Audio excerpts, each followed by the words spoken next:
Et du coup, on va commencer par une première présentation. On va pas parler de l'anesthésie en néphrologie, en général, ce qu'on peut avoir, d'accord? Et après, on aura juste après une deuxième présentation du cas particulier de l'anesthésie chez le patient en insuffisance rénale chronique.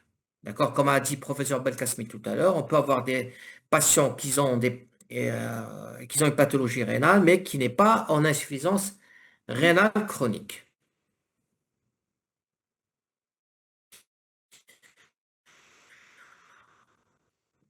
Du coup, alors, on va commencer.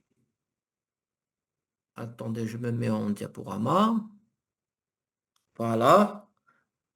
On va commencer par l'anesthésie en néphrologie. D'accord?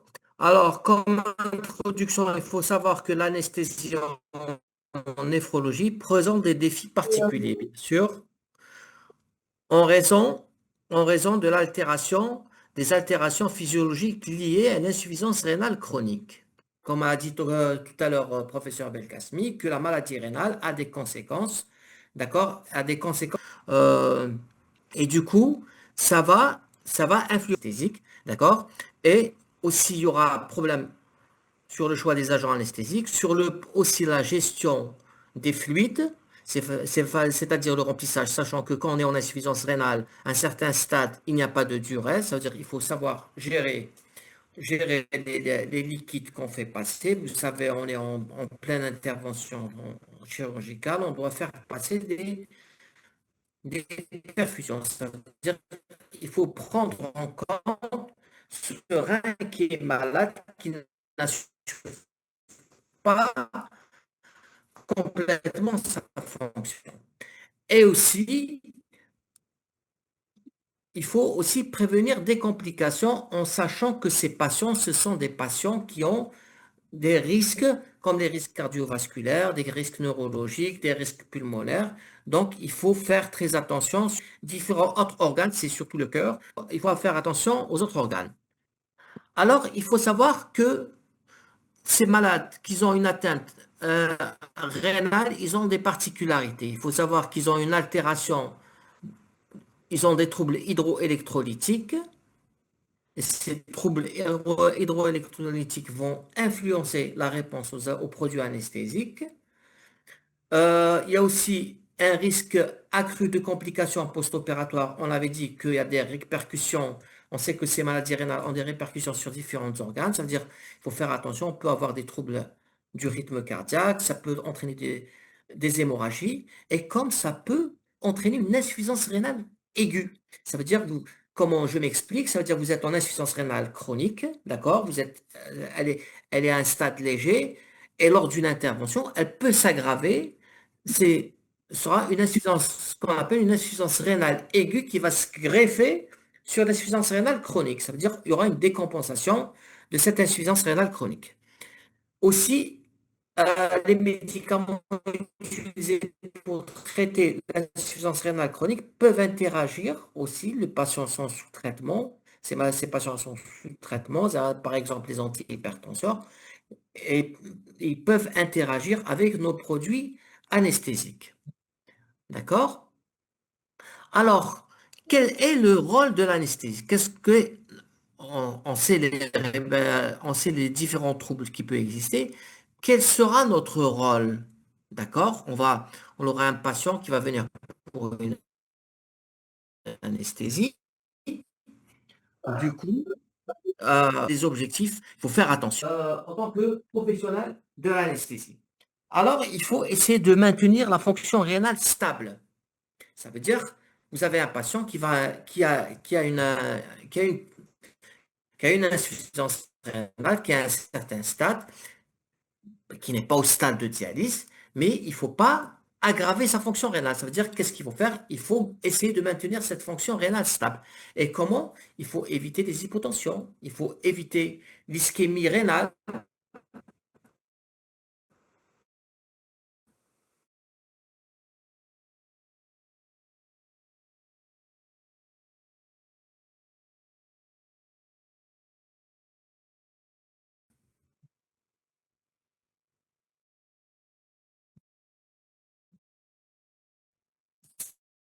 c'est l'hypotension qui donne l'ischémie rénale, néphrotoxiques tels que d'accord, qui peuvent la fonction rénale.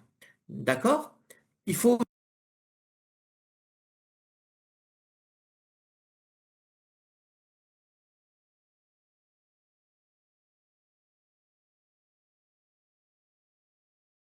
alors Recording in progress. il faut, pour comprendre tout ça, de l'opérer insuffisance rénale. Il faut savoir d'abord que le rein, il a plusieurs rôles, d'accord? Il assure l'équilibre hydroélectrolytique, il assure l'équilibre acido-basique et des substances toxiques. Et il a aussi, il a une fonction endocrine, d'accord? C'est la fonction endocrine, c'est la sécrétion d'aldostérone, la sécrétion aussi d'érythropoïétine qui stimule l'érythropoïèse pour qu'on ne soit pas anémié. D'accord? C'est-à-dire qu'il faut connaître le rôle du rein. Voilà. Et il faut connaître les conséquences de l'insuffisance rénale chronique. Ça veut dire ces patients qui ont une insuffisance rénale, conséquences sur leur organisme, ça a été sableau. C'est-à-dire les conséquences de l'insuffisance rénale chronique sur le cœur, qu'est-ce qui va se passer? Ce seront des patients qui auront des HTA, ils auront de l'hypertension, ils auront des arythmies, ils sont à risque de faire des arythmies. Ils vont avoir une hypertrophie du ventricule gauche, ils auront un cœur gros, hypertrophié, parce qu'ils ont de l'hypertension, le cœur va se gonfler. Ils sont à risque de faire une coronaropathie, ce seront des coronariens, d'accord? Ils ont un risque aussi de faire de l'insuffisance cardiaque. Ils peuvent faire des dysautonomies. Vous allez faire des échos, vous allez trouver chez ces patients, s'ils sont sur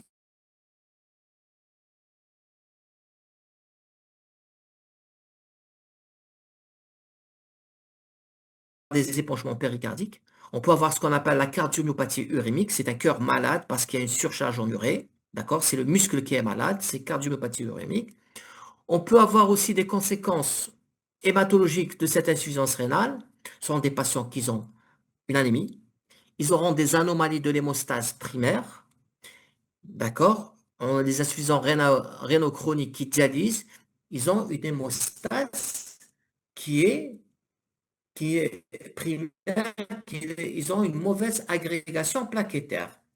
Ils sont aussi à un risque d'hypercoagulabilité. Ce sont des patients qui ont un risque élevé de faire des thromboses. Aussi, cette maladie rénale peut avoir des conséquences aussi métaboliques, académie, une acidose métabolique, une rétention hydrosodée, c'est-à-dire qu'ils ont de l'œdème, ils ont des hypocalcémies, hypophosphorémie, l'ostéoporose, parce que pourquoi ils vont faire une hyperparathyroïdie secondaire, ce qui fait ils auront une ostéoporose, une ostéomalacie, ils auront une ostéomalacie, c'est quoi? Ça veut dire, je m'explique, une ostéomalacie, ils ont une fragilité, une déformation des os, ce sont des patients qui auront des déformations osseuses. Parce que pourquoi ils ont un déficit en vitamine D et on a l'hypocalcémie. D'accord? Alors, ils auront aussi, cette maladie rénale aura des problèmes aussi, ce seront des patients qui auront des problèmes neurologiques, tels que ils auront des polynévrites, ils auront des douleurs partout, parce que c'est des atteintes sensitives. Et ils sont aussi, en dernier lieu, c'est des patients qui auront, ce sont des immunodéprimés, ce sont des malades à risque, parce qu'ils, surtout ceux qui dialysent, ils sont à risque de contracter une hépatite, le sida. Vous voyez, tout ça peut venir se greffer, peut être une conséquence de l'insuffisance rénale chronique. Et du coup, nous, en tant que professionnels de l'anesthésie, on doit prendre en compte tout ça. Il faut savoir que tout patient qui a une insuffisance rénale, d'accord, est à risque d'avoir toutes ces pathologies, d'accord, et tout ça aura des conséquences sur notre anesthésie. Qu'est-ce qui peut se passer pour nos produits anesthésiques? On aura, cette maladie rénale va entraîner ce qu'on appelle des modifications pharmacocinétiques. D'accord? Et ces modifications pharmacocinétiques qui auront des conséquences sur nos produits anesthésiques. Il faut savoir que c'est pas là, comme on l'avait dit tout à l'heure, c'est des patients qui sont en acidose métabolique. D'accord? Qu'est-ce qui va se passer? Ils sont en acidose, on aura une diminution de la forme ionisée, donc on aura leur demi-vie d'élimination, d'accord, de nos produits, d'accord, sera plus longue. Par exemple, comme le pain total, d'accord, il y aura la forme ionisée va être diminuée due à l'acidose, donc il y aura un allongement de la durée d'action. Il faut savoir aussi que ces malades insuffisance rénaux sont dénutris. D'accord? C'est des régimes, la fatigue, l'asthénie. Donc, ils auront une hypoprotidémie. Donc, cette hypoprotidémie, qu'est-ce qui va se passer sur nos médicaments? Il y aura une augmentation de la fraction libre. On sait que quand on injecte un médicament sur les protéines et une autre partie qui est protéine, c'est une partie qui est inactive, qui n'a pas de rôle. Ce n'est que la fraction libre. Alors imaginez ces patients qui sont en hypoprotisémie, ils auront une fraction libre plus importante. Ça veut dire vous mettez un petit peu de chuya de ce produit anesthésique et ce seront des patients qui seront très sensibles. Il faut savoir aussi que ces patients qui sont insuffisants rénaux chroniques, ils sont en insuffisance rénale, sont éliminés par voie urinaire. Ce qui fait qu'est-ce qui va se passer? Il y aura une accumulation de ces métabolites. D'accord? Il faut savoir aussi qu'on peut avoir aussi une altération de la barrière hémato-encéphalique. La barrière hémato-encéphalique, c'est la barrière qui existe entre le milieu sanguin et les cellules cérébrales. La barrière hémato-encéphalique. D'accord? Elle sera altérée. On sait que nos produits anesthésiques pour qu'ils aient un effet à niveau des cellules cérébrales. Chez ces patients, qu'est-ce qu'il y aura? Il y aura une altération de la barrière hématocéphalique, ce qui fait qu'ils auront une plus grande sensibilité aux effets des hypnotiques. Alors, c'est bon, vous avez compris un petit peu, je vous ai fait un petit rappel physiopathologique de la maladie rénale. Alors, maintenant, on a un patient qui est là, qui est insuffisant rénal. Comme a dit le professeur Belkacemi, on peut pas avoir, ils sont tous à différents stades. C'est-à-dire, on peut avoir un stade 1, stade 2, stade 3, stade 4, d'accord? Et ce qui fait, il faut, avant l'anesthésie, il faut évaluer cette fonction, d'accord, cette fonction rénale et du fait il faut le stadifier, d'accord? Et pour qu'on puisse, de là va découler notre anesthésie. Alors, on a deux méthodes, deux méthodes sont utilisées. C'est soit la formule CKD-EPI, soit l'MDRD, d'accord? Du coup, quelle que soit la méthode utilisée, on va pouvoir classifier, d'accord? Quand c'est une maladie rénale chronique, on va pouvoir classifier c'est, ils vont être classés en trois stades, d'accord? Et en fonction des résultats des DFG qu'on retrouve avec ces formules. Alors, les résultats de ces formules, elles vont être évaluées en millilitres par minute, d'accord? Alors, on parlera d'insuffisance rénale stade 1 quand on a un DFG. C'est facile pour calculer le DFG avec vous avez il y a des smartphones. Dans le smartphone, vous cherchez MDRD, vous utilisez la méthode MDRD, vous mettez l'âge, vous mettez la créatinine, d'accord? C'est des formules, euh, c'est des, c'est des formules. ou il y a Telcom directement le résultat. D'accord? Et là, vous allez stadifier. Vous parlerez d'insuffisance rénale chronique quand le DFG est supérieur à 60 millilitres. D'accord? Super. Les modérés quand on est entre 30 et 59. Sévère entre 15 et 29. Terminal, c'est-à-dire insuffisance rénale terminale, il est au stade de dialyse. Le DFG est inférieur à 15 millilitres par minute. Ça, c'est pour l'insuffisance rénale chronique. Aussi, on peut avoir aussi des insuffisances rénales aiguës. D'accord? On peut avoir des patients, par exemple un malade qui vient pour occlusion, qui avait une fonction rénale normale, d'accord? Qui avait une fonction rénale normale auparavant et qui fait une insuffisance rénale aiguë. D'accord? Là, il y a une autre classification pour l'insuffisance rénale aiguë, c'est le KDIGO. KDIGO, il y a aussi stade 1.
Recording in progress.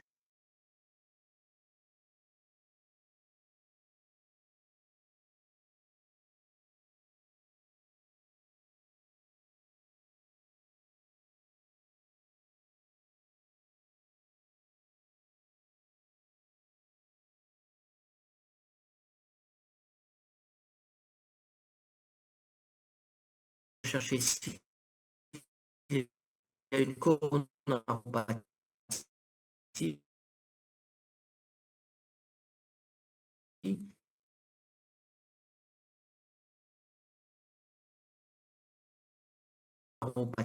s'il est hypertendu, à la recherche des troubles de la reborisation, d'accord, une écho-cœur pour voir un retentissement cardiaque, comme on l'avait dit tout à l'heure.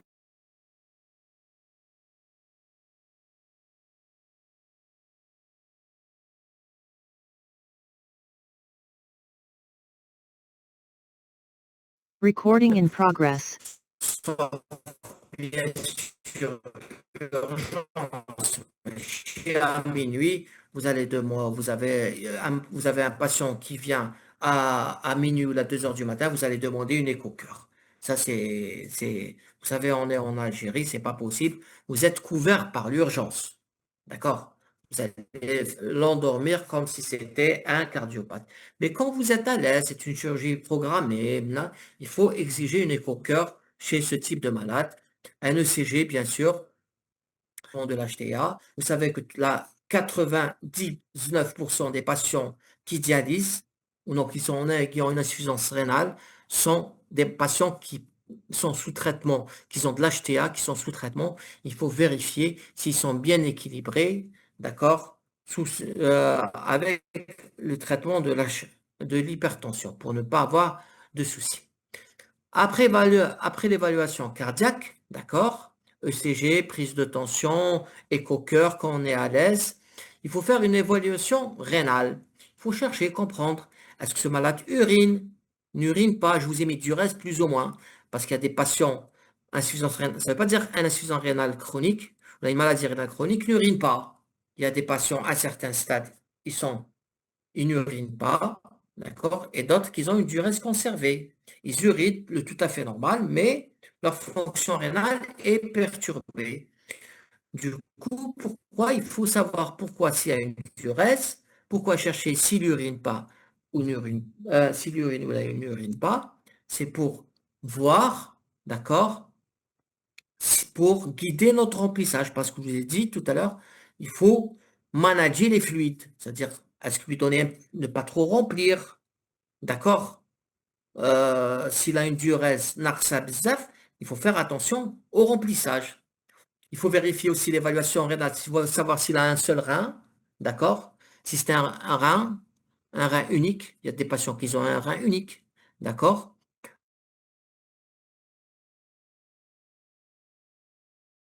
Euh, euh, évaluer aussi si son insuffisance rénale, c'est des anciennes, c'est des récentes, c'est des anciennes.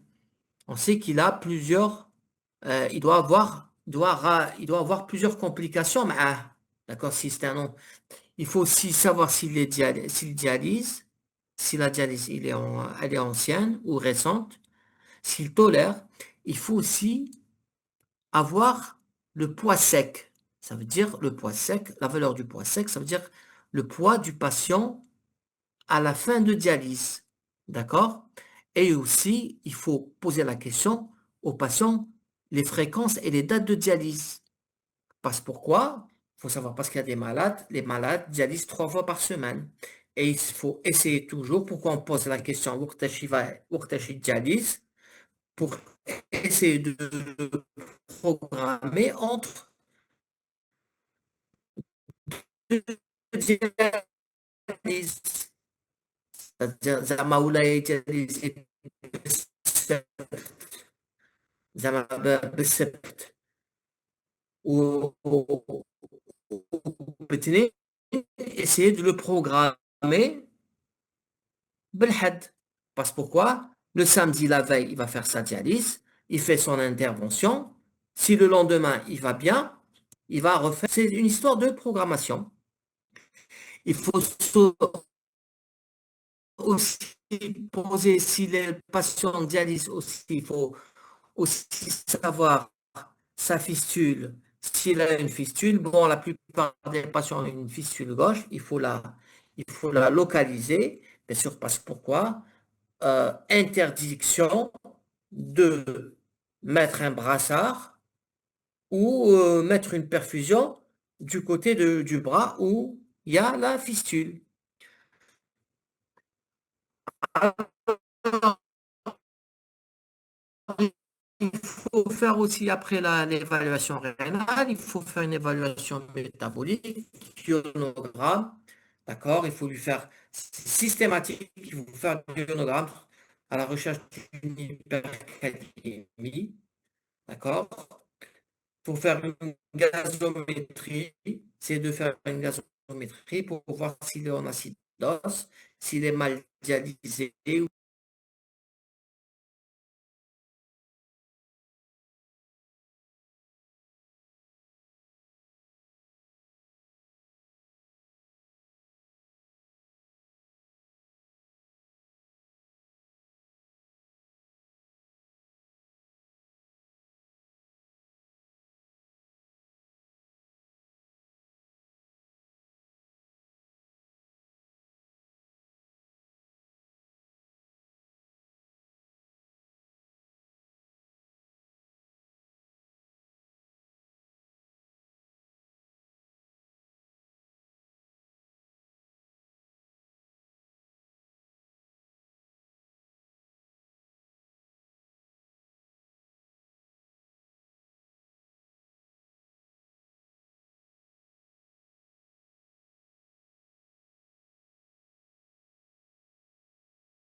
Ce qui fait, il pourra vous poser des problèmes. Toujours dans la préparation préopératoire, je vous ai dit que c'est des patients anémiques, d'accord? Vous avez trouvé des patients qui sont à 7 d'hémoglobine, 8 d'hémoglobine. On peut les préparer surtout si c'est une chirurgie, sauf urgence, c'est une chirurgie programmée, on peut les supplémenter, on peut leur donner de l'érythropoïétine. C'est une hormone, d'accord? C'est une hormone qui va faire augmenter l'hémoglobine, ça va améliorer l'hémoglobine et aussi les supplémenter en fer, tel que le vénofer, du fer injectable, d'accord? En vue de la préparation de ces malades, يطلع شوية l'hémoglobine تاعو. Alors, c'est ça en matière de préparation. Qu'est-ce qu'on peut faire? D'accord? Malade de préparation, bien sûr, après l'évaluation, c'est la préparation. S'il n'y a pas de problème, quand ces malades, quelles interventions peuvent bénéficier ces malades? Il faut savoir que ces malades d'insuffisance rénale chronique, d'accord, qu'ils soient dialysés ou non dialysés, seront candidats durant leur vie à différentes interventions. D'accord? Ils ont le droit d'être opérés comme tout le monde, d'accord? Mais ils auront quelques spécificités par rapport aux autres. Et parmi les premières interventions qu'ils doivent subir, d'accord? C'est surtout quand il arrive à un stade de dialyse, c'est la mise en place d'une fistule artério-veineuse. Déjà, c'est la première intervention qu'il peut subir dans sa vie, s'il passe surtout au stade de dialyse. Alors, les fistules artério-veineuses, quand je vous montre, c'est une intervention chirurgicale, d'accord, qui se fait par un chirurgien vasculaire, surtout par un chirurgien vasculaire. Cette fistule artério-veineuse va aider le patient quand il est au stade de dialyse. C'est à travers cette fistule, d'accord, cette fistule, qu'est-ce qu'ils vont faire? Le chirurgien va brancher l'artère avec la veine, d'accord, et chirurgicalement, et les néphrologues vont venir piquer ce shunt, d'accord, pour qu'ils puissent faire dialyser le patient. Alors, cette fistule peut se faire soit avec de l'anesthésie locale ou loco-régionale. C'est-à-dire, je m'explique, en anesthésie locale, c'est le chirurgien qui va venir infiltrer localement, d'accord, sur la peau de la xylocaïne pour qu'il puisse faire son intervention. Sinon, on peut faire, en tant que professionnel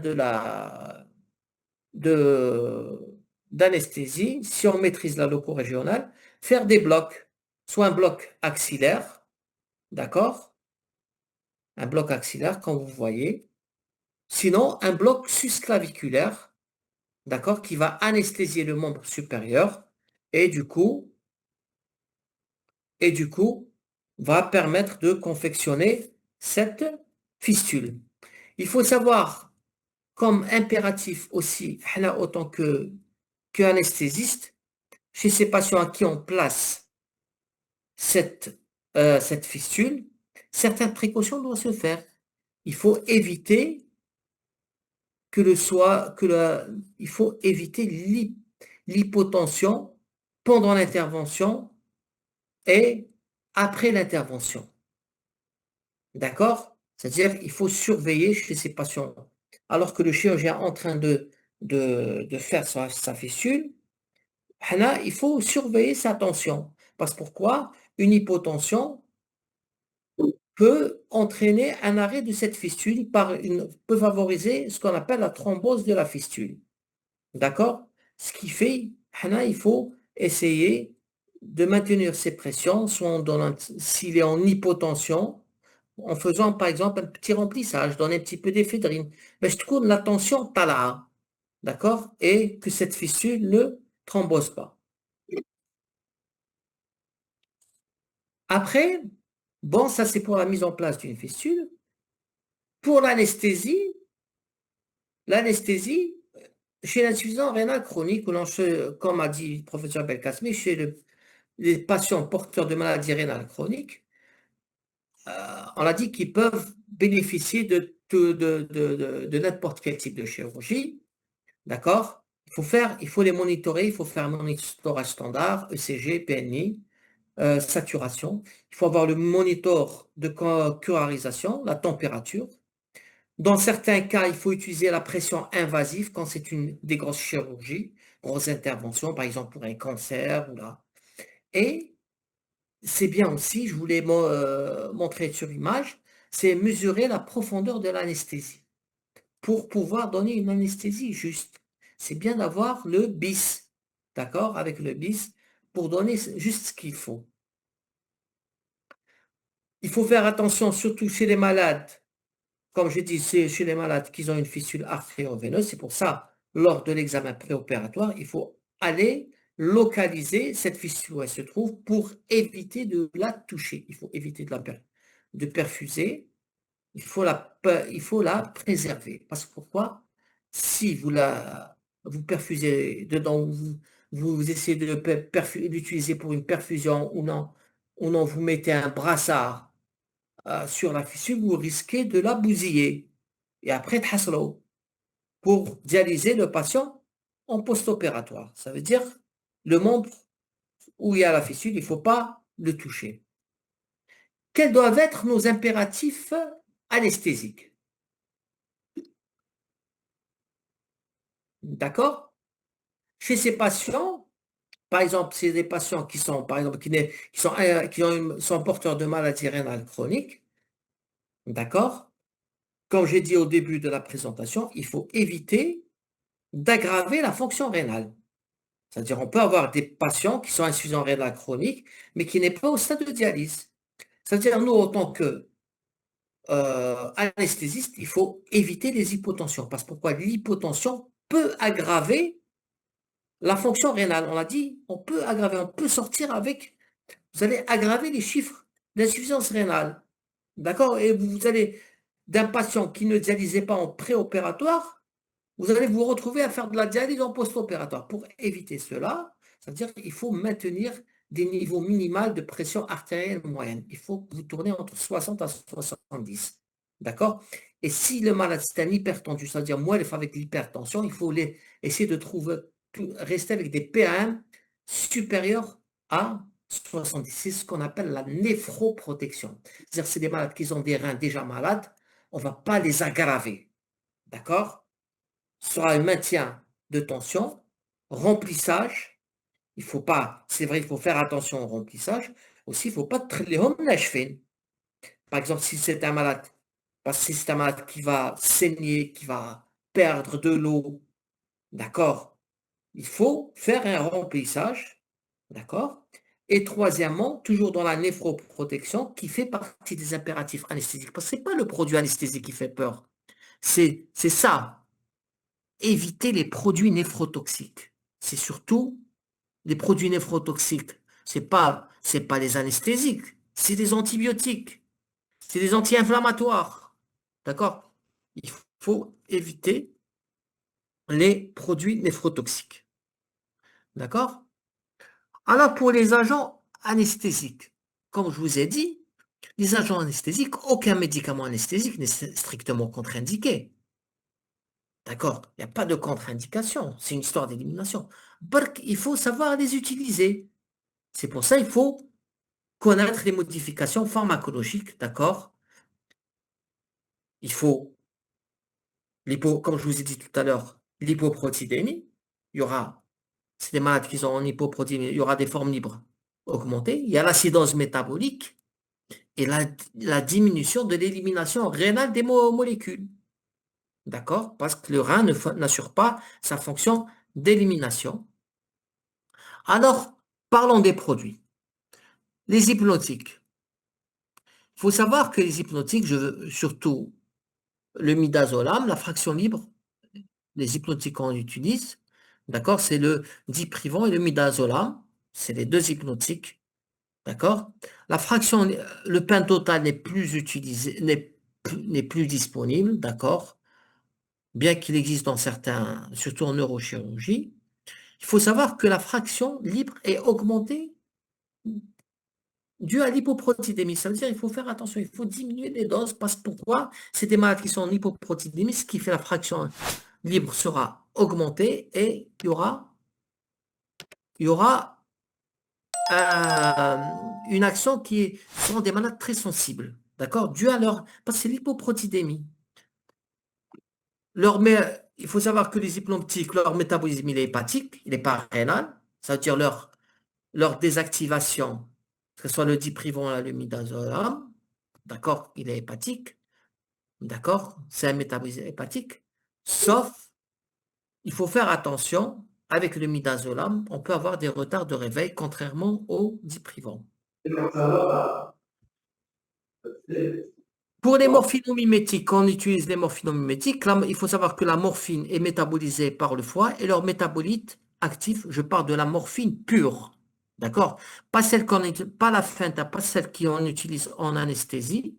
D'accord? La morphine pure, il faut savoir si vous l'utilisez par exemple en post-opératoire pour les douleurs, il faut faire attention. Certes, elles sont métabolisées par le foie, mais la morphine, je parle des morphines, la morphine pure, la vraie morphine, leur métabolite est actif et il n'est éliminé que par le rein. C'est-à-dire, attention, morphine, quand on veut donner de la morphine en post-opératoire pour la douleur, d'accord? Il faut savoir que leur métabolite est actif, bien qu'il soit fait par le rein, par le foie, ce qui fait leur métabolite, contrairement à la Fenta et la Sufenta, d'accord? Ils sont métabolisés exclusivement par le foie et leurs métabolites, c'est-à-dire après transformation par le foie, ils sont inactifs. Mais chez qui m'a la morphine, d'accord? Ça veut dire il n'y a pas de risque de cumulation. Balk, il faut faire attention. Balk, les malades, ce sont des malades sensibles parce pourquoi? C'est l'hypoprotidémie. C'est pas ils sont sensibles parce qu'il n'est pas éliminé par le rein, la Fenta et la Sufenta, parce que la fraction libre, elle est augmentée parce qu'ils sont en hypoprotidémie. Pour les halogénés, il faut savoir qu'il n'y a pas de modification de posologie, c'est-à-dire il n'y a pas de souci avec les halogénés. Bon, dans tous les cas, on utilise l'allotane n'est plus utilisé. On travaille surtout avec le sévoflurane. Par qu'il faut faire attention avec le sévoflurane, ils ont un métabolite qui est appelé composé A, d'accord, qui a une toxicité rénale. Mais qu'est-ce qu'il y a, ma trafouche? Il est, il est absorbé par la chaux sodée. D'accord? Et en matière d'insuffisance rénale, le desflurane et le sévoflurane sont les halogénés de choix. Heureusement qu'on a le sévoflurane actuellement. Pour les curares, il faut faire attention avec la célocurine. La célocurine, d'accord? Parce qu'elle peut entraîner des hypercalémies, mais elle n'est pas contre-indiquée. Il faut faire beaucoup attention. Il ne faut pas mâcher malade à une hypercalémie. Ah, alors, contrairement le pancuronium, le vécuronium, le norcuron et le rocuronium, l'esméron, sont à éviter parce qu'il y a une élimination rénale. D'accord? Et les meilleurs curares chez les malades qui sont en insuffisance rénale chronique, totalement rénale chronique, ça veut dire c'est l'atracurium et le cisatracurium. Mais on peut utiliser, on est en droit d'utilisation, on peut faire de la décurarisation en utilisant soit de la néostigmine ou non le sugamedex. D'accord? Mais bon, avec le sugamedex, qu'est-ce qu'il y aura? Il y aura une accumulation de complexes sugamedex curar. D'accord? Parce que le sugamedex va se fixer sur le curar, sur le reconnaissant, mais ce sera sans impact. D'accord? Il n'y a pas de souci. Alors, pour cas particulier de l'anesthésie loco-régionale, il faut savoir que les anesthésies, la durée d'action et la toxicité des anesthésiques locaux, surtout la bupivacaïne, elle est augmentée en cas d'acidose. Ça veut dire, attention, c'est pour ça l'intérêt de la gazométrie, de faire une gazométrie en préopératoire, il faut faire attention, d'accord, la toxicité est augmentée en cas d'acidose. Il faut savoir aussi que l'anesthésie loco-régionale, il faut faire attention en cas de... Parce que tout malade insuffisant rénal chronique peut présenter des troubles de l'hémostase. Non, ils peuvent avoir des polynévrites. Alors, elle est contre-indiquée, d'accord? Surtout la péridurale. d'accord? L'anesthésie péridurale. Parce que pas la rachie, pas la rachis-anesthésie, la péridurale. Parce pourquoi la péridurale? Ce qu'on craint, c'est l'hématome, c'est la formation d'un hématome. D'accord? Surtout si on a déjà des troubles de l'hémostase. Surtout si tu as malades qui sont, je parle surtout des malades qui dialysent, qui sont au stade de dialyse. D'accord? Aussi, il faut éviter, bon, on n'a pas en Algérie, il y a des anesthésiques locaux adrénalinés, d'accord? Ils sont à éviter en cas d'hypercalémie et d'acidose, parce que ça peut entraîner, l'adrénaline indique peut entraîner des troubles du rythme, d'accord? Surtout si le malade il est en acidose ou il a une hypercalémie, d'accord? Alors, quelle soluté utiliser? Alors, bon, la soluté, c'est le sérum salé et le Ringer lactate. D'accord? On a surtout en Algérie, on n'a pas de Ringer. On n'a pas le Ringer lactate, d'accord? On utilise le sérum salé, mais il faut faire attention. Il ne faut pas faire trop de remplissage. Parce pourquoi? On peut se retrouver avec une acidose métabolique, ce qu'on appelle les acidoses hyperchlorémiques. Parce pourquoi? Le sérum salé,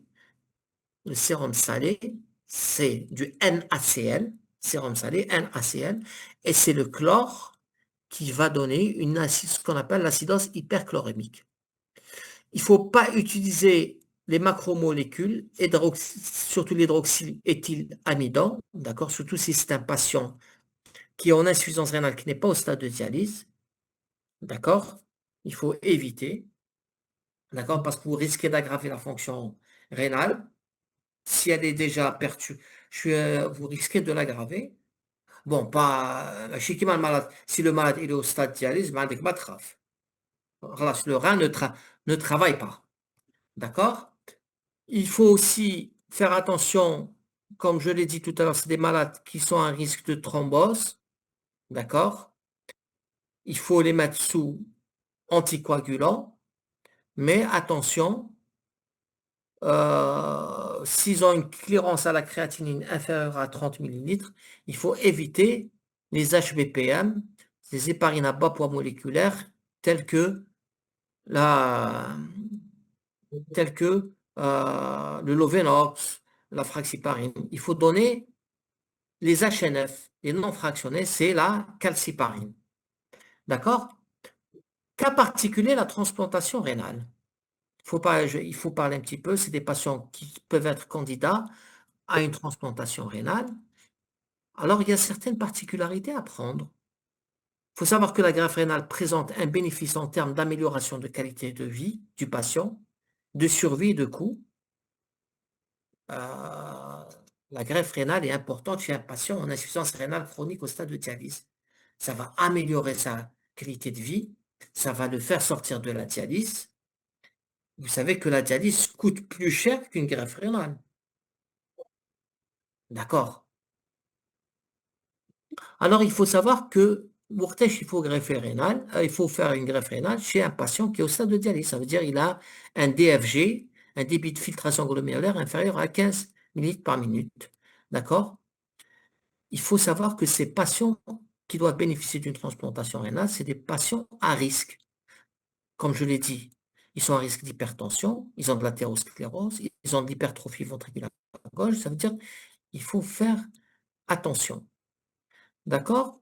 Et aussi, il faut, chez ces patients qui vont bénéficier d'une greffe rénale, il faut mettre, pour que ce rein que vous allez greffer, d'accord, il faut il faut le maintenir en activité. Et cela ne pourra se faire que par une optimisation de la volémie qui est essentielle au fonctionnement du greffon après transplantation rénale. Voilà, le rein va se greffer au niveau de la fosse iliaque droite, vous voyez, il sera branché avec une artère, une veine, puis avec la vessie. Et pour que ce rein puisse continuer, pour qu'il soit actif, il faut remplir. C'est-à-dire, en opératoire, vous allez faire du remplissage et vous allez arriver à 10 litres. Vous allez faire du remplissage massif. D'accord? Vous allez faire du remplissage Pourquoi vous allez faire du remplissage? Pour pouvoir maintenir ce rein qu'on va greffer actif. Ce qui fait, on doit faire du remplissage pendant toute l'intervention. D'accord? Et quels seront nos impératifs anesthésiques? Alors, il faut faire attention à l'hypotension. L'hypotension au cours de la transplantation rénale. C'est-à-dire, ces malades, il faut savoir que ces malades dialysés, ils sont sous antihypertenseurs, d'accord? Ils sont sous dialyse, ça veut dire ils ont un certain poids sec, d'accord? Ça veut dire qu'ils sont un petit peu vides. Ils sont sous antihypertension, c'est-à-dire ces malades, la veille de l'intervention, la veille de la transplantation rénale, il faut les laisser un petit peu au-dessus de leur poids sec.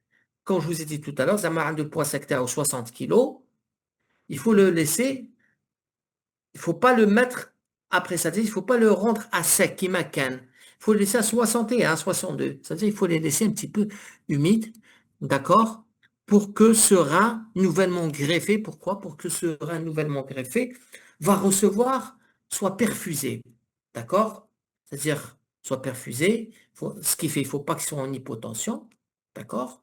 Comme je vous ai dit dans un deuxième point, l'hypoperfusion du greffon après anastomose peut compromettre la reprise de la fonction rénale. Ça veut dire, si vous vous amusez à être en hypotension, chez ces malades, vous risquez de compromettre la fonction du nouveau rein greffé. Ce qui fait le remplissage doit être privilégié. Vous allez dire, vous allez remplir avec quoi? Eh bien, on va remplir avec les cristalloïdes, d'accord? Les cristalloïdes sera soit le sérum salé, soit le ringard lactate. Mais dans ce cas-là, on va préférer le ringard lactate s'il est disponible. Sinon, si on n'a pas la RALP, on va utiliser du sérum salé, d'accord? Mais il faut faire attention au risque d'acidose hyperchlorémique, d'accord? Qu'il faut corriger par des perfusions de bicarbonate.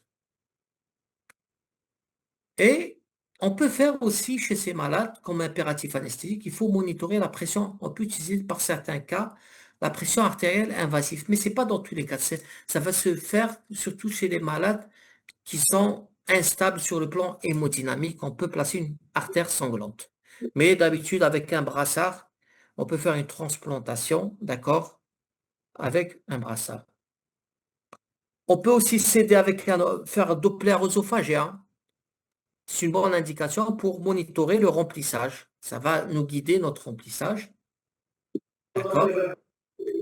On peut utiliser aussi du mannitol, surtout après déclampage, pour lancer la duresse, d'accord, du nouveau rein. On peut faire une petite perfusion. Après, en fin d'intervention, on peut faire une perfusion de mannitol, 250 ml de mannitol, pour faire démarrer le rein. Parce que le mannitol, il a un effet diurétique. Il y a même un travail qui dit mannitol est diurétique qu'on peut utiliser en fin d'intervention pour relancer le rein. Mais qu'est-ce qu'il faut faire? Les impératifs, c'est quoi? Éviter les hypotensions et faire un bon remplissage en matière de transplantation rénale. D'accord? Alors, en post-opératoire, qu'est-ce qu'on peut utiliser comme antidouleur, analgésique post-opératoire? On peut utiliser du paracétamol, il n'est pas contre-indiqué. Il faut éviter les anti-inflammatoires, pas utiliser les anti-inflammatoires, d'accord? Les anti-inflammatoires, parce que les anti-inflammatoires risquent d'aggraver. Il faut éviter le tramadolol, d'accord? Surtout si la clairance elle est basse, d'accord? Sinon, si on n'a pas, on peut diminuer les intervalles d'administration. Au lieu de 4 fois, on va donner 2 fois. Sinon, parce qu'on risque d'accumulation. Sinon, on peut utiliser le Nefopam, le fameux Acupant. L'Acupant, il est bien. Vous n'avez pas besoin d'adaptation posologique. Ça veut dire, en matière d'analgésie post-opératoire, utilisez l'Acupant. Il est très intéressant. D'accord? Et le paracétamol. Essayez d'éviter les autres. Qu'est-ce qu'on peut avoir comme complications post-opératoires? Il faut reconnaître certaines complications en post-opératoire. Il faut craindre l'hypercalémie, l'acidose métabolique. Dans ce cas-là, on n'a pas le choix, il faut prendre le malade en hémodialyse. Il ne faut pas trop tarder, d'accord? Si on peut avoir une hyponatrie, je parle toujours après une transplantation rénale, hein. Si on a une hypercalémie, une acidose métabolique, il faut aller, même si le rein il fonctionne, il n'a pas le temps de s'adapter aux nouvelles donnes, il faut aller le dialyser. Sinon, si on a une hyponatrémie ou là, une hémodilution, vous avez trop, parce qu'on a trop rempli, on peut donner des diurétiques, sinon dialyser, d'accord? Parce que pourquoi en matière de transplantation rénale, il faut avoir l'hémodialyse à portée de main, d'accord? On peut avoir des dépressions respiratoires par surdosage en morphine ou une curarisation résiduelle. D'accord? En transplantation, qu'est-ce qu'on peut faire? C'est surtout la surveillance de la reprise de la fonction rénale. En post-opératoire, il faut surveiller la calémie, la créatinine. On peut, en pratique aussi, par des radiologues, chez le greffe, il peut pratiquer des Dopplers pour voir Doppler des vaisseaux du nouveau rein, pour voir s'ils sont fonctionnels. Il faut que la durée soit en post-opératoire d'un transplanté doit être supérieur à 200 millilitres par heure, ce qui fait, vous allez faire une surveillance de duresse heure par heure et compenser les volumes. Ça veut dire s'il urine 300, vous allez lui donner 300. S'il urine 400, il faut lui remplir 400. Enfin, que l'heure qui suit. Il ne faut pas qu'il y ait un retard de remplissage. Parce que sinon, s'il y a un retard de remplissage, hypovolémie, anurie, le rein risque, greffé risque de ne pas tenir. D'accord? Il faut aussi craindre les thromboses vasculaires après une greffe rénale, la thrombose vasculaire d'un vaisseau après une anastomose, d'accord? Soit par, moi, si l'anastomose a été mal faite, s'il a une plicature, c'est-à-dire le greffon s'est plié, le vaisseau du greffon s'est plié, d'accord? Ça risque de compromettre la vie du greffon. Voilà. En conclusion, en matière d'anesthésie en néphrologie, vous voyez, c'est une approche préventive plutôt que curative. C'est-à-dire, il faut faire de la prévention. ما تلحقوش روحكم حتى يجي le problème. D'accord? Ça, c'est la première des choses. Ça veut dire il faut bien connaître le malade, il faut connaître ses répercussions de sa maladie rénale, s'il est cardiopathe, s'il a un problème respiratoire, s'il a un problème d'hémostase, s'il a un problème métabolique. Ça veut dire, c'est pour ça que je dis que c'est une approche préventive. Il faut stader l'insuffisance rénale comment on le stade? Par la mesure, par la mesure de la clearance, qui va nous donner le DFG, c'est-à-dire vous avez surtout le MDRD, vous avez maintenant les applications sur le portable, l'âge, عندك l'âge, دخل la créatinine, وعندك la clearance, et vous stadifiez. Et il faut aussi identifier les facteurs de risque. Il faut connaître les facteurs de risque. Il est cardiaque, il a un problème pulmonaire. Il a un problème infectieux. D'accord? Il faut aussi évaluer le statut volémique. S'il est sec, s'il est vide. Parce qu'il ne faut pas trop le laisser vide. D'accord? Et il faut essayer d'éviter les facteurs qui peuvent aggraver l'insuffisance rénale. D'accord? Surtout l'utilisation de certains antibiotiques comme la gentamicine, des produits néphrotoxiques, d'accord? Il faut essayer d'éviter de leur utilisation. Il faut aussi savoir appliquer des protocoles anesthésiques adaptés, d'accord? Il faut adapter notre protocole anesthésique. Je vous ai dit tout à l'heure qu'il n'y a pas de contre-indication aux produits anesthésiques. Il faut savoir les utiliser, d'accord? À bon escient. Et il faut savoir avoir une bonne communication multidisciplinaire. Il faut qu'il y ait entre l'anesthésiste, le néphrologue, le cardiologue s'il a un problème cardiaque, et bien sûr avec le chirurgien qui est indispensable. Et je vous remercie. Bon, maintenant, on va essayer de passer à la deuxième présentation. D'accord? On va se répéter un petit peu. d'accord? On va parler de l'anesthésie réa parce que tout à l'heure, on a parlé, l'anesthésie réa en néphrologie, c'est surtout surtout un petit peu sur la transplantation rénale, d'accord? On va un petit peu se répéter, mais pour fixer bien les idées, on va parler aussi de l'anesthésie réa chez l'insuffisance rénale chronique par exemple, pour n'importe quelle intervention. D'accord, il faut savoir que l'insuffisance rénale, c'est une atteinte permanente et habituellement progressive de la fonction rénale. Et comme je vous ai dit, l'insuffisance rénale chronique a des répercussions systémiques. Ça veut dire systémiques sur les différents organes. Il faut savoir que le rein il a un rôle d'élimination des déchets, d'un équilibre hydroélectrolytique. Il sécrète les hormones, rénine, érythropoïétine, les rénines qui stimulent la libération d'aldostérone, et le métabolisme de certaines substances telles que la vitamine D. Il faut savoir que cette insuffisance rénale, elle a plusieurs causes.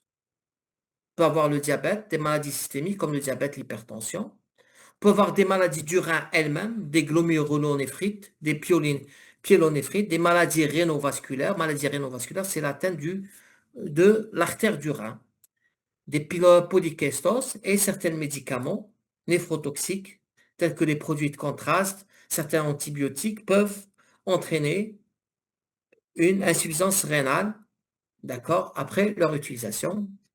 Voilà ici les différentes atteintes où on peut avoir une atteinte tubulaire sur les tubules, une atteinte sur les glomérules, ce qu'on appelle les glomérulonéphrite, les tubulonéphrite, d'accord? Bon, Professeur Joie, pardon, oui, on ne voit pas l'écran, on ne voit rien du tout, hein. ah bon? La Attends, deuxième présentation n'a pas été mise en PPT. ah ok, pardon.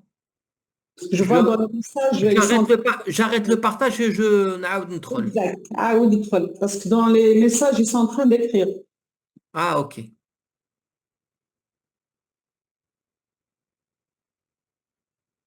Alors, Et bien, de tout à l'heure, même chose. ça va maintenant, Ban? Voilà, exact, voilà. Comme ça va? Oui, oui, c'est bon, exact. Ah, C'est merci, professeur Belkacpi. Heureusement que vous êtes là. bon. Alors, le calcul de la fonction rénale peut se faire, bon, et à la formule de Crocroft-Egolt, elle n'est plus utilisée. D'accord? On préfère la formule MDRD. Il faut toujours pour stadifier nos malades. D'accord? On utilise la formule MDRD. La MDRD, elle semble la mieux adaptée. Elle semble la mieux adaptée parce que du coup, pardon, elle est mieux adaptée parce qu'elle est intéressante surtout chez le sujet âgé. D'accord? Avec la MDRD, on n'a pas besoin du poids. Elle est aussi validée chez les patients qui ont des néphropathies diabétiques. Cette formule va nous permettre de classifier les malades en insuffisance rénale. Alors, quand on mesure, on aura, quand il est entre 90 et 120 millilitres, c'est une valeur normale. Entre 90 et 60, c'est une insuffisance rénale légère. Entre 60 et 30, il est modéré. À partir moins de 30, ça commence l'insuffisance rénale sévère. C'est le fameux stade 3, avec l'apparition des premiers symptômes du syndrome urémique. Entre 10 et 15, c'est une insuffisance rénale terminale avec dialyse. Et on peut faire la dialyse si il est avec des syndromes urémiques. S'il est moins de 10, s'il est à 10, il faut il faut le dialyser même s'il n'y a pas d'insuffisance, même s'il n'y a pas de syndrome urémique. Alors du coup, là, il faut connaître la physiopathologie et conséquences de l'insuffisance rénale. Il faut savoir, comme je l'ai dit tout à l'heure, l'insuffisance rénale a des conséquences systémiques dues à plusieurs mécanismes. Par exemple, la diminution d'une perfusion rénale va entraîner une activation du système rénine-angiotensine. Ce qui fait, c'est ça ce qui va donner de l'hypertension chez ces malades. D'accord? Qu'est-ce qui va se passer aussi? Il y aura une diminution de l'excrétion des phosphates et l'hydroxylation de la vitamine D. C'est-à-dire qu'il y aura une hypovitaminose D, une diminution de l'élimination des phosphates. C'est-à-dire ces malades, qu'est-ce qu'ils auront? Une hyperphosphatémie, il y aura un taux de phosphate élevé dans le sang et une baisse du calcium. Et tout ça va donner une hyperparathyroïdie secondaire avec une ostéopénie. C'est-à-dire qu'ils auront des os déformés et fragilisés. Chez ces malades aussi, il y aura une diminution de l'EPO. L'EPO, ça veut dire l'érythropoïétine, ça veut dire que ce sont des patients anémiques. Et aussi, on aura une diminution de l'excrétion, d'accord? Il y aura une diminution de l'excrétion des ions H+, qui sera responsable d'une acidose métabolique. Ça veut dire c'est ça les troubles de l'équilibre acido-basique. Chez ces malades, comment ça va se répercuter? Ce seront des malades qui seront asthéniques, anorexiques, présentant des nausées, vomissements, perte de poids, prurites, parce pourquoi? Ils vont pas dû à des accumulations des toxines urémiques. Ils auront des troubles électrolytiques, l'hypercalémie, l'hypomagnésémie, l'hyperphosphatémie, l'hypocalcémie, l'acidose métabolique. Ils auront des répercussions cardiovasculaires, ils seront hypertendus, insuffisants cardiaques, ils auront un VG hypertrophié, ils auront dans certaines situations des penchants péricardiques, voire même des péricardites. C'est pour ça l'intérêt de l'écho-cœur. Ils auront des troubles respiratoires, d'accord, parce qu'ils sont en acidose, ils sont en acidose, ils vont hyperventiler. S'ils sont mal dialysés, ils sont en surcharge, ils peuvent faire de l'OAP, voire même des épanchements pulmonaires. Vous voyez les répercussions de cette insuffisance rénale. Ils peuvent avoir aussi des troubles digestifs, des hémorragies, ils ont tendance à faire des ulcères, une gastroparésie, d'accord? Ça veut dire qu'ils digèrent mal, c'est-à-dire ils sont à risque d'avoir un estomac plein, même s'ils sont à jeun. Hématologies qui peuvent avoir de l'anémie, des troubles de la fonction rénale, des dysautonomies, des neuropathies périphériques, et ils sont à risque infectieux. Alors, nos impératifs anesthésiques, comme je vous ai dit tout à l'heure, il y a une diminution il y a moins de protéines plasmatiques, c'est-à-dire il y a une forme libre. Les toxines ne sont pas éliminées par le rein, ce qui fait qu'il y aura un retard d'élimination de certains produits anesthésiques, pas tous, heureusement. Et nous, en tant que médecin anesthésiste, si on a des fonctions rénales limites, il faut, comme je vous ai dit, il faut maintenir des pressions de perfusion rénale. Ça veut dire qu'il faut éviter l'hypoperfusion, d'accord? Il faut savoir que, aussi, si vous avez des malades qui viennent en insuffisance rénale aiguë sévère, il ne faut pas les opérer. C'est une contre-indication à toute intervention chirurgicale. C'est-à-dire si ce n'est pas une urgence, il faut les stabiliser. Il ne faut jamais opérer un patient en insuffisance rénale aiguë sévère. D'accord? Comme je vous ai dit tout à l'heure, ce sont des patients qui ont des troubles de l'hémostase. On peut faire des blocs périphériques, d'accord, de la loco-régionale, type un bloc plexique, mais il faut éviter les périmédulaires. Ça veut dire la péridurale. Elle est contre-indiquée. Alors, lors de notre interrogatoire, toujours, qu'est-ce qu'on pourra faire? Il faut savoir aussi, quand vous avez ces patients, il faut faire la différence entre insuffisance rénale aiguë et chronique. D'accord? Il faut savoir étiqueter.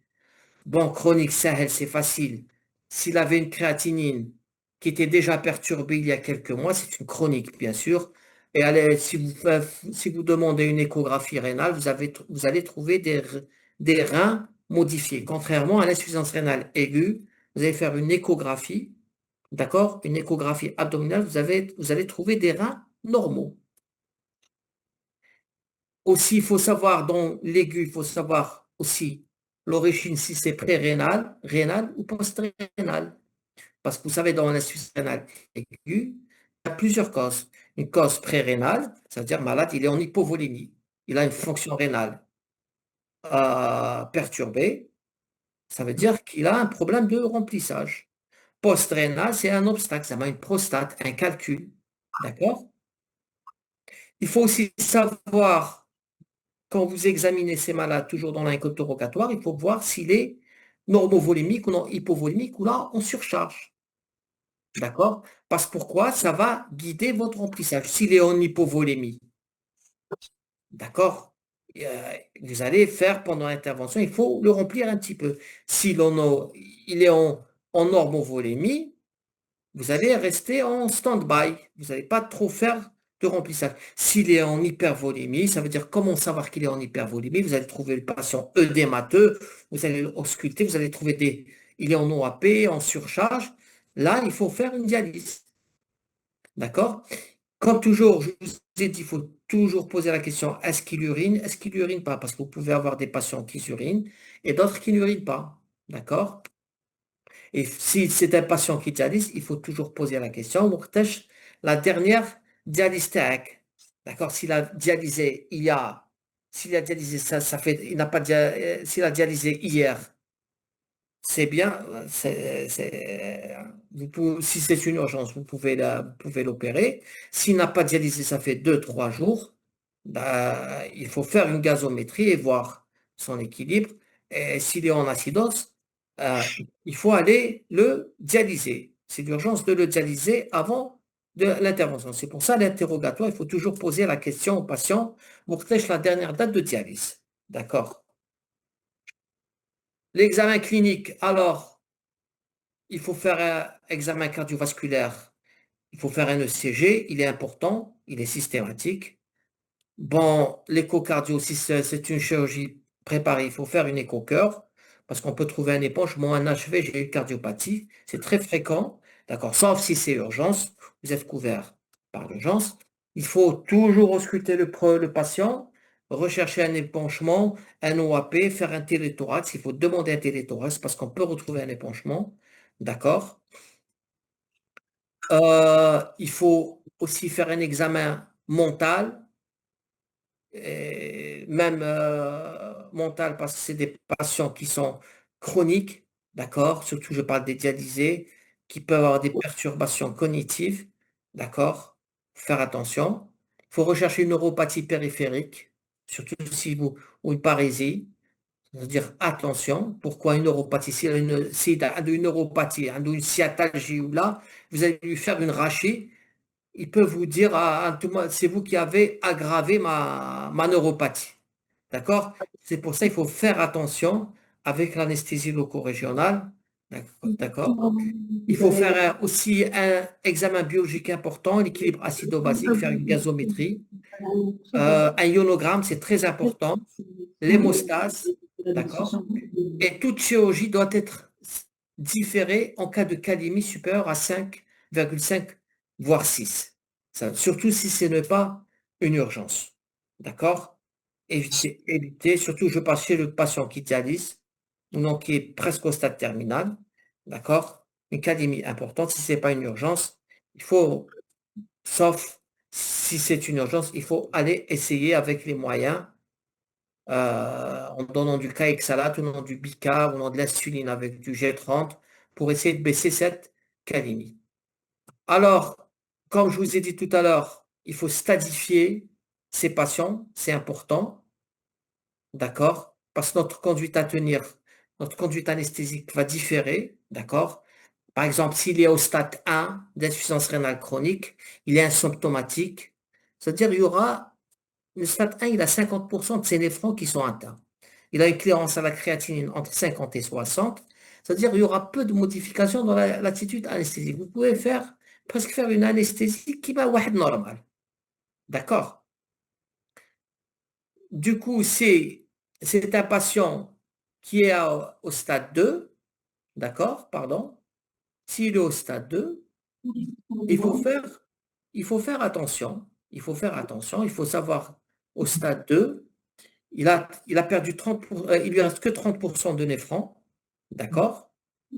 Il peut avoir une diurèse, il peut uriner, d'accord? Mais il faut faire attention je dis tout à l'heure, la néphroprotection, c'est ces patients qui sont au stade 2, d'accord? Il faut faire attention à leurs reins. C'est-à-dire c'est des reins qui sont très sensibles, d'accord? C'est des reins très sensibles. Il faut faire de la néphroprotection, c'est-à-dire pendant l'intervention, ne pas les laisser à sec, faire un petit remplissage, mettre l'homme en hypovolémie, d'accord? Stade 2 n'est pas au stade de dialyse, d'accord? Mais il lui reste que 30%. Il faut éviter l'hypotension. Ça veut dire qu'il faut tourner avec des PAM entre 50 et 60. S'il est hypertendu, au-dessus de 70, pour ne pas entraîner une aggravation de sa fonction rénale. D'accord?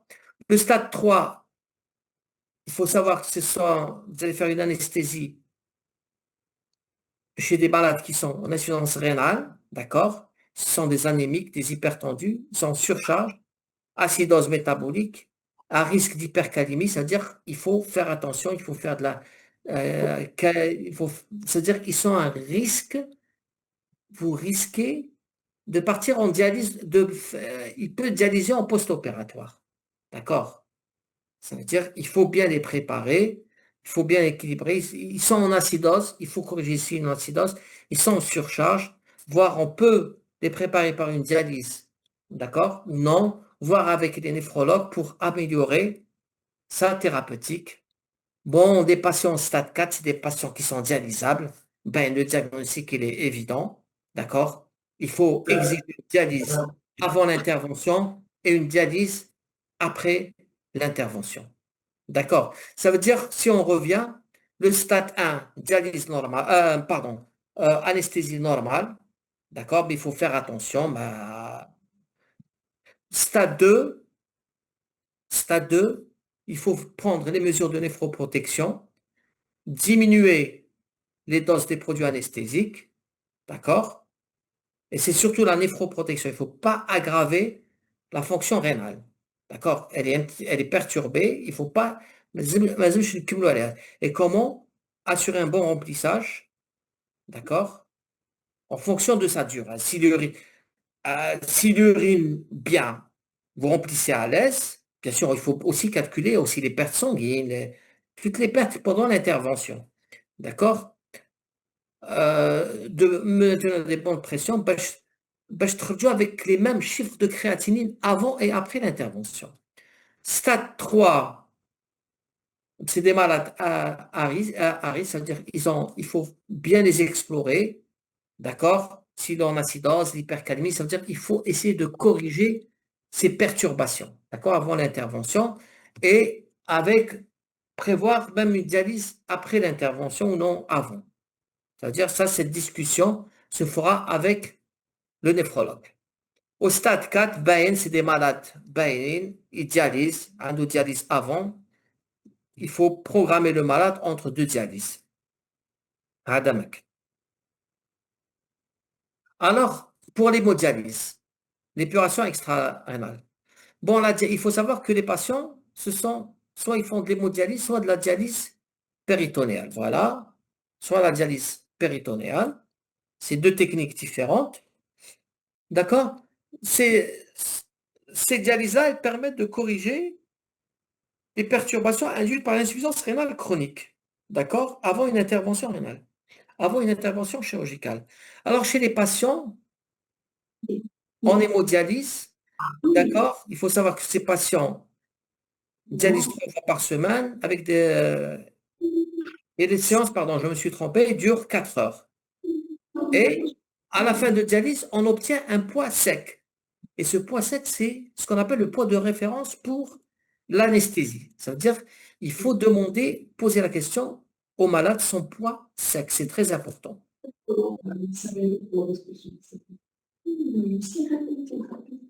Parce pourquoi ce poids sec, on va pouvoir peser le malade en pré- en post-opératoire pour voir s'il est en déshydratation, s'il est en hyperhydratation. D'accord? Et aussi, cette hémodialyse, elle doit se faire 24 à 48 heures avant et après l'intervention. Ça veut dire que ces malades qui dialysent, il faut les programmer entre deux séances d'hémodialyse, sauf en cas d'intervention urgente, d'accord? La dialyse va être en fonction du bilan biologique. Si vous avez un bilan biologique, vous avez une intervention chirurgicale en urgence, d'accord? Vous avez un bilan, vous n'avez pas le temps, vous allez décider en fonction du bilan biologique. D'accord. S'il est en surcharge, maintenant vous faites une dialyse, bah, vous l'opérez, par exemple. D'accord? Et c'est du cas par cas. D'accord? Mais il ne faut pas être exigeant en cas d'intervention en urgence pour une dialyse. D'accord? Ce sera en fonction du bilan. Non, sans voir le bilan, vous dites, ah, il faut le dialyser, sinon, en manaqadosh. Ce sera en fonction du bilan biologique. Alors, en opératoire, la prémédication, il faut éviter les benzos. Il ne faut pas faire euh, diminuer les benzos et les morphiniques. D'accord? On peut donner du primpéran, méthoclopramide, parce qu'on a dit qu'il y a une gastroparésie. Ça va augmenter la vidange gastrique. Surtout si on. Parce que tous malades insuffisants rénaux, ils ont de la gastroparésie. Ça veut dire qu'ils sont tous à risque d'estomac plein. D'accord? C'est des malades qui ont un facteur de risque de stress chirurgical, c'est-à-dire qu'ils sont à risque de faire des gastrites, il faut donner des inhibiteurs à protons.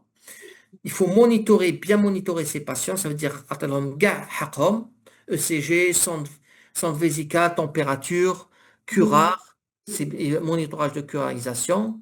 Ça veut dire il faut, d'accord, il faut bien les monitorer. Si vous avez les moyens, il faut bien les monitorer. Il faut, surtout ceux qui dialysent, il faut les installer prudemment. D'accord, il faut faire très prudent parce qu'ils ont une ostéopénie, ils ont une fragilité osseuse. Parce que si vous les installez mal, ou là vous faites des ou là lors d'un déplacement, vous risquez de les fracturer, de leur créer une fracture. Ça veut dire attention à l'installation des patients là de déplacement. Alors, comme produit d'induction, qu'est-ce qu'on peut faire? Bon, on peut utiliser du propofol, 2 mg kg, c'est pas la peine de modifier, d'accord? Euh, Thiopental, il faut diminuer la posologie parce qu'il faut savoir que l'acidose augmente l'effet du thiopental. Les tomidates, il n'y a pas de problème, d'accord? Pour les morphiniques, je vais parler morphiniques de synthèse, pas la morphine pure. Fenta, sufenta, fenta, alfentanil, remifenta, il n'y a pas d'accumulation de métabolites actifs. Ça veut dire, mais les doses doivent être diminuées. Parce que pourquoi? À cause de l'hypoprotidémie. Ce qui fait la fraction libre est plus importante, ce qui fait qu'il y a un risque, bien sûr, euh, un risque d'effet. Pour les curares, évitez, si vous voulez faire de la crush induction, évitez la cellocurine. Sinon, utilisez du rocuronium pour faire l'estomac plein ou la crush induction. D'accord? Utilisez le rocuronium parce que le délai d'action du rocuronium, il est court. D'accord? Et là, et la cellocurine, c'est le risque d'hypercan. D'accord? Alors, les curares, comme je vous ai dit tout à l'heure, utilisez l'atracurium, le cisatracurium, il est très intéressant. Pour le norcuron et le rocuronium, il y a une élimination rénale. Si comme le cisatracurium, utilisez essayez de diminuer essayez de diminuer les doses et utiliser les antagonistes tels que néostigmine ou là le sugamedex pour le rocuronium. L'entretien isoflurane,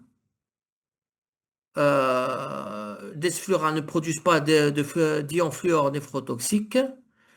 Bon, évitez le sévoflurane, mais si vous avez la chaux sodée, il n'y a pas de problème, parce que à cause du composé A, qui est un petit peu néphrotoxique, bon, ça je parle des malades qui ont une fonction rénale un petit peu perturbée, qui ne sont pas au stade de dialyse.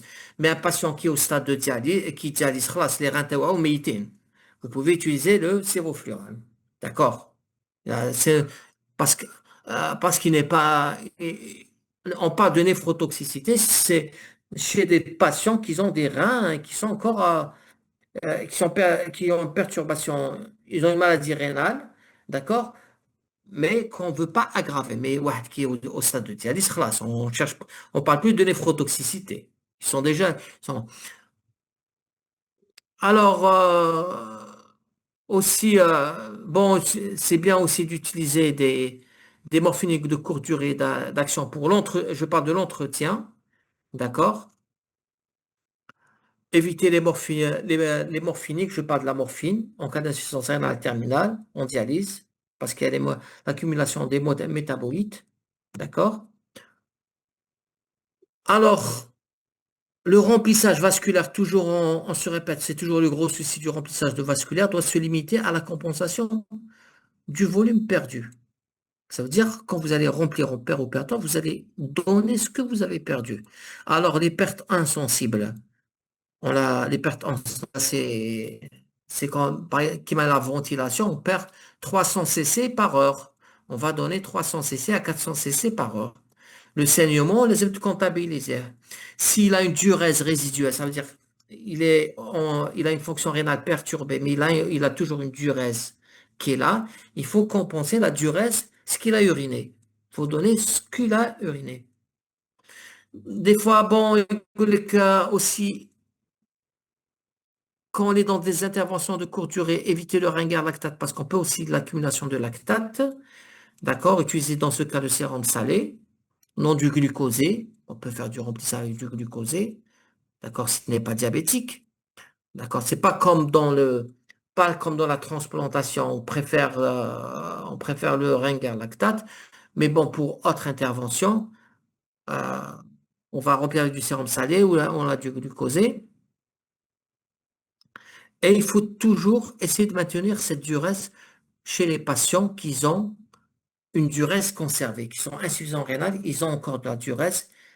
Il faut, par un bon remplissage, d'accord, par un bon remplissage, et essayer de conserver cette durée. Ça veut dire, matatosh à sec, et vous allez risquer de lui casser sa durée. Il faut toujours remplir, compenser les pertes. Si on a de l'hypertension, on a dit tout à l'heure que c'est des patients qui sont hypertendus, on va donner on peut utiliser de l'esmolol, c'est un bêta-bloquant, on a de la nitroglycérine. Sinon, du loxène, on a du loxène ou on a l'oxine, il est facile à utiliser. C'est-à-dire, si vous avez des pics d'hypertension, le loxène, il est très indiqué, d'accord? Euh, L'ALR, elle est très largement utilisée. On va parler de l'ALR, d'accord? Lidocaïne, bupivacaïne, elle est utilisée. Si on est en hyperca, on est en acidose métabolique, éviter tout ce qui est les solutions adrénalidées, comme je vous ai dit, risque d'arythmie. Il faut dialyser, si c'est des malades qui sont en stade de dialyse, il faut les dialyser la veille. Si c'est malade qui dialyse, hein, la veille ou le matin pour éviter le risque de saignement. Parce que pourquoi? La dialyse améliore la fonction plaquettaire. Parce que, comme je vous ai dit, les répercussions de l'insuffisance rénale, c'est sur la fonction plaquettaire. C'est des plaquettes qui adhèrent mal, d'accord?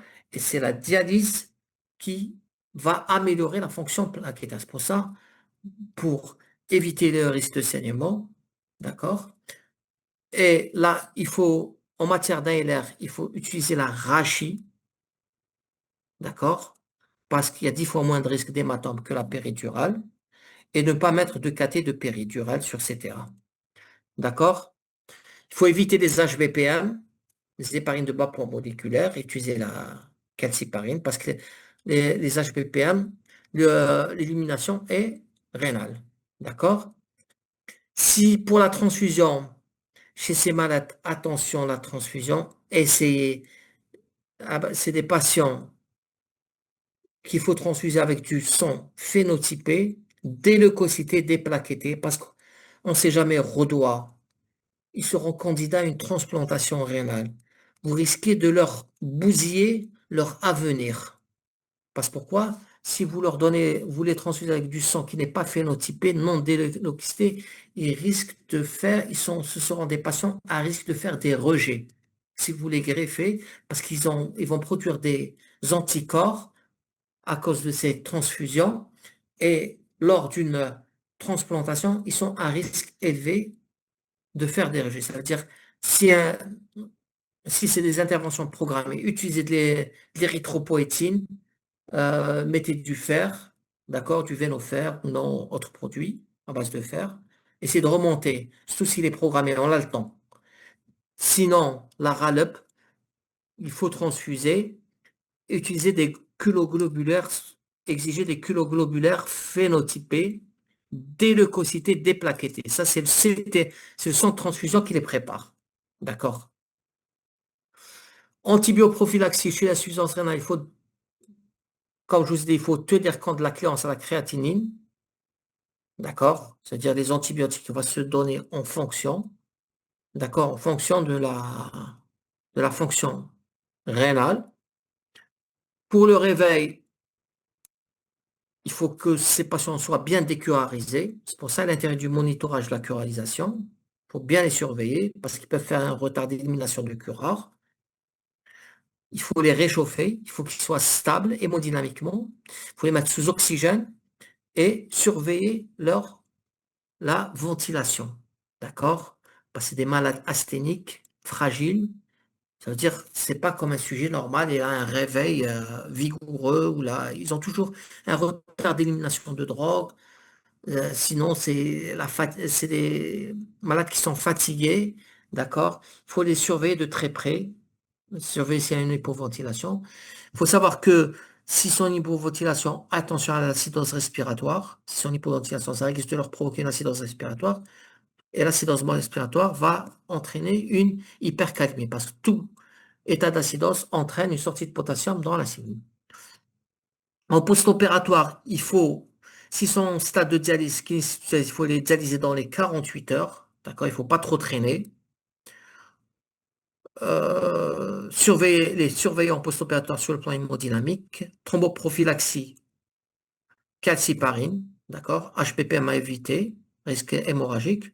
Il faut toujours, si c'est malade en post-opératoire, il faut demander un bilan post-opératoire, d'accord?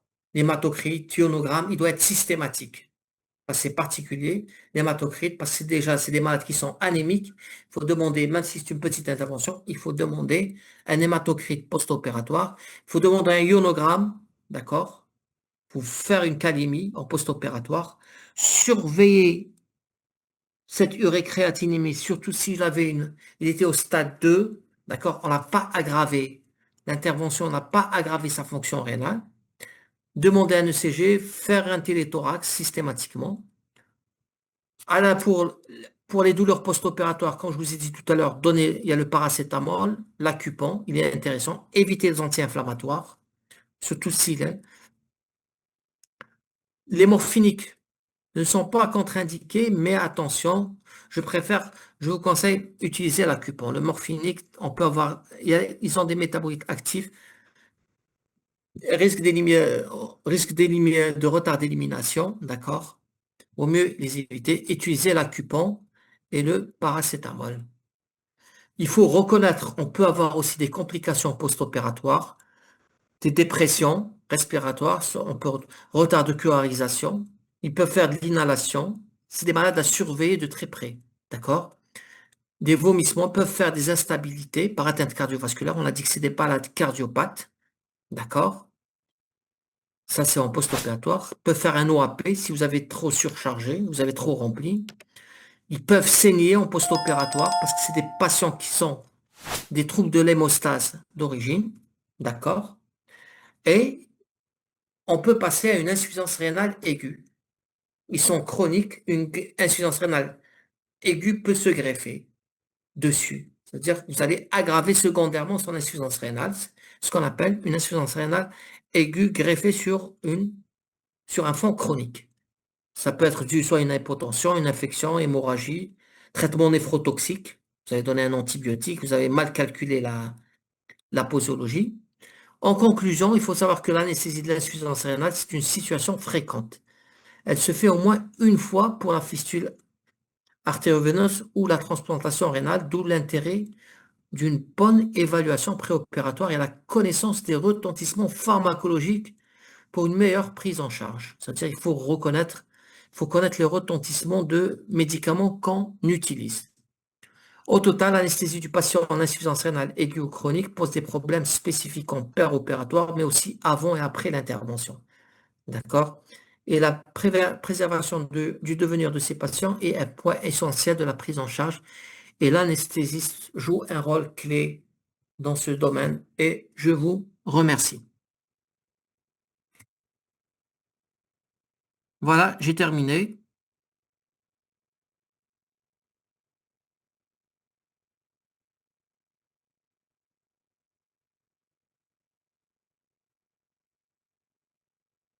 Il y a quelqu'un?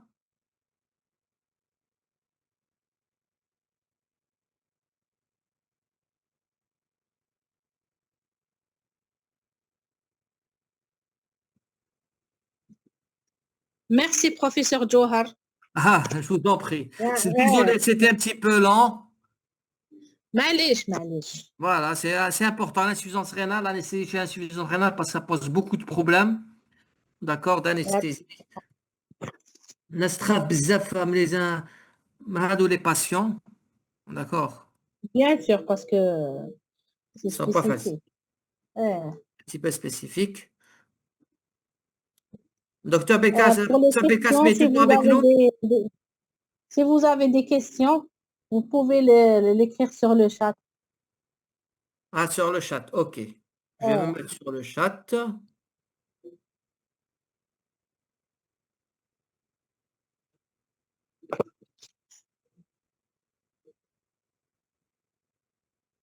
Attendez.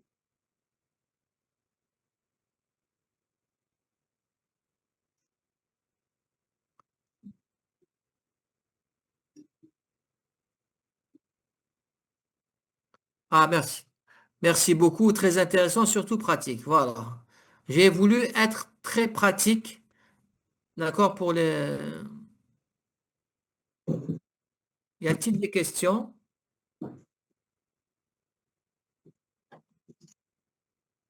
Professeur Bekas, mais vous êtes toujours là.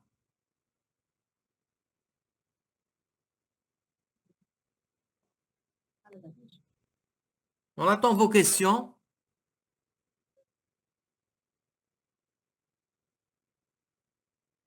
Pour éclairance entre 30 et 20, on peut utiliser des HPPM à moitié dose. Oui, bon, mais de préférence, utiliser la calciparine.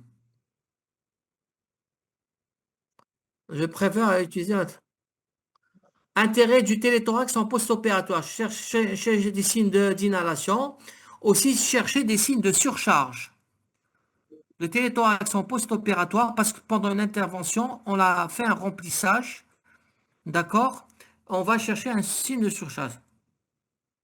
Pour le poids sec, je ne vois pas comment l'utiliser en pratique. Bon, pour le poids sec, normalement, le néphrologue, le poids sec, c'est le néphrologue.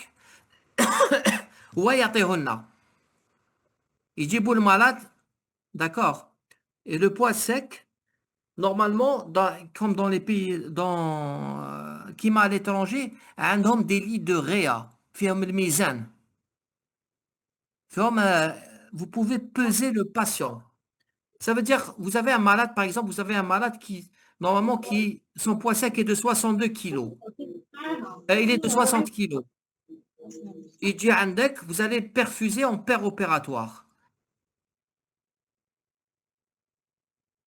Un pèse-personne normal. Vous utilisez un pèse-personne normal. C'est un pèse-personne normal. En post-opératoire, vous l'avez rempli. Et surtout s'il n'a pas de diurèse. Vous allez le peser en post-opératoire. Où là, il pèse 64 kilos, là, 70 kilos. C'est qu'il est en surcharge. Et là, il faut le dialyser. Il faut le dialyser. Ça, la pesée va nous permettre d'évaluer le remplissage. D'accord? Une autre question?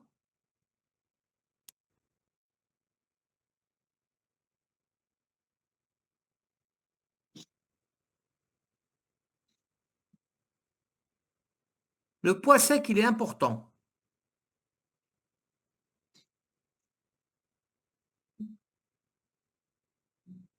Ah oui, parce pourquoi? Déjà, quand vous allez opérer ces malades-là vont, la veille, vous avez exigé une dialyse. Ils doivent dialyser la veille de l'intervention.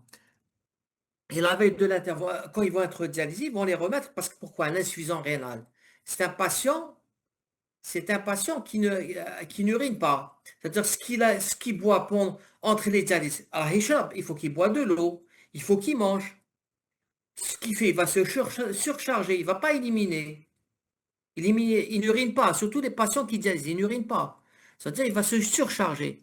Quand vous allez dialyser, vous allez enlever les déchets et lui faire perdre la surcharge. D'accord? Et, et quand il va bénéficier d'une intervention, vous allez le remplir pendant l'intervention. Vous allez faire une perfusion. Ce qui fait, du coup, il va avoir un poids après l'intervention. Il va être surchargé. S'il a un poids sec de 61, 62 kg, là, déjà, ماشي حاجة. 62 kg, c'est rien. C'est rien, 62. Parce que nous, pourquoi on craint de la surcharge? Pourquoi la surcharge, c'est quoi? Qu'est-ce qui peut entraîner cette surcharge? Il risque de faire un OAP. Un OAP. 60 à 70 kg, il n'y a pas de risque. D'accord? C'est qui te la bzaf.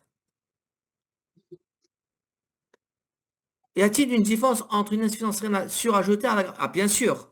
Patient, il est en insuffisance rénale chronique. Vous pouvez le déséquilibrer. Ça veut dire il a une maladie rénale chronique, d'accord, qui ne dialyse pas maintenant. Vous l'aggravez. Vous pouvez le faire aggraver pendant l'intervention. Vous allez mal remplir, vous allez utiliser des produits néphrotoxiques. Si il était au stade 2, vous allez le faire passer au stade 4. Bon, mais heureusement que c'est réversible. Parce que c'est quoi? C'est une aiguë. Ça veut dire si vous pouvez corriger par une dialyse ou en utilisant certains médicaments, vous pouvez revenir sur le stade 2. Mais comment vous l'avez déséquilibré. C'est ça, Alan Khaf. Malade li dialysé, bain. Ah, dialysé, il a une insuffisance rénale, bain. نخافوا المرض اللي ماشي dialysé, vous allez aggraver sa situation. C'est-à-dire il était au stade 2, بالك لازم له كاش 5 سنين 6 سنين باش يولي لا دياليز. on va lui accélérer les choses. Vous allez faire passer, dans 5 ans, je ne dis pas qu'il ne va pas passer à la dialyse, mais si dans 5 ans, il va passer, ou là dans 2 ans, va passer à la dialyse, on va le faire passer en une intervention. C'est ça. Le souci, c'est pas dans l'anesthésie chez l'insuffisance rénale. C'est pas la peur de l'élimination des drogues. C'est la peur, c'est la hantise d'aggraver sa fonction rénale. C'est ça le rôle de la néphroprotection. D'accord? Il faut maintenir un bon remplissage, le remplissage adéquat en fonction des pertes et de la durée STO, et maintenir de bonnes tensions. Mettre en hypotension, vous allez aggraver sa fonction rénale. Je ne parle pas du celui qui dialyse. هذاك اللي مازال ما لحقش لا dialyse. هذاك هو اللي نخافوا عليه. Surtout.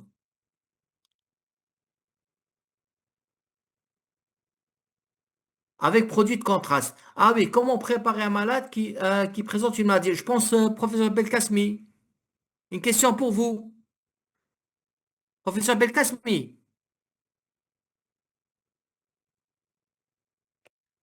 Comment préparer un malade qui présente une maladie rénale? Alors, s'il est pas au stade s'il est au stade, أنا ما نخافش من هذاك اللي راهي دياليزي باينين. Les dialysés, c'est reins خلاص, ils sont morts. حنا واش نخافوا من produit de contraste. C'est aggraver la fonction rénale. D'accord? Donc, عندك un malade stade 2. On doit lui faire avec produit de contraste. D'accord? Qu'est-ce qui va se passer? Il faut avertir les néphrologues parce on peut lui faire passer le produit de contraste. Bon, mais il faut diminuer les doses, premièrement, et il faut une bonne réhydratation et faire une surveillance de la fonction rénale. Si la fonction rénale se perturbe, Zama se perturbe, là, il faut aller le dialyser et éliminer le produit de contraste. S'il est normal, il faut faire une bonne réhydratation. Le mannitol n'est pas systématique avant le déclampage vasculaire en matière de greffe rénale, notamment avec le donneur vivant. Oui, je suis d'accord avec vous. Je suis d'accord avec vous. Pas systématique, surtout, mais ils sont. Je vous ai montré le dernier papier qui date de 2024. Ils parlent des diurétiques et du mannitol. D'accord. Des fois ah, vous êtes là, professeur Belkacemi.